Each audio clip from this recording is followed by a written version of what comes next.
এই এলাকায় বর্ষা হলেই ডুবে যায় এবং এই পানির জন্য আমরা বের হইতে পারি না। আমাদের খুব কষ্ট হয়, এলাকার বাড়িঘর সব তলিয়ে যায়।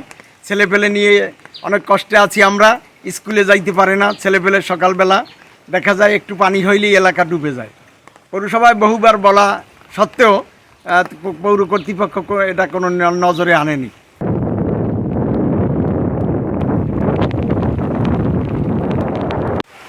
আজকে 3 দিন ধরে এই যে অবস্থা, পানি এইখানে যদি বৃষ্টি হয়, আজ 3 দিন ধরে বৃষ্টির কারণে এই এলাকায় প্রায় 30টা ফ্যামিলি আছে। এই 30টা ফ্যামিলি পানিবন্দী হয়ে যায়।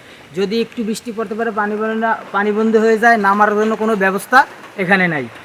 যখন দীর্ঘদিন যে মেয়র ছিল এরে বারবার বলা সত্ত্বেও আজ পর্যন্ত কোনো দিন এইখানে কোনো এই রাস্তাটার জন্য কোনো পাইপের ব্যবস্থা, কোনো ড্রেনের ব্যবস্থা, কোনো রাস্তার ব্যবস্থা বলার সত্ত্বেও এই কোনো কাজ করে না।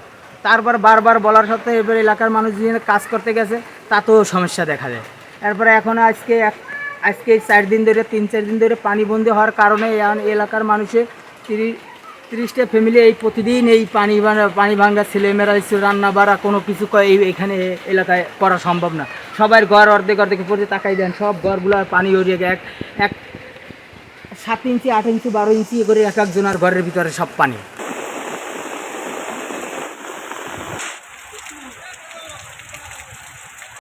গেট তলায় যাচ্ছে, বর্ষায় নেট সব তলায় যাচ্ছে, এগোরের মাছে ঘুরে যাচ্ছে, এই তার মাছ সব বেরিয়ে যাচ্ছে। কি অবস্থা একটু বলেন তো?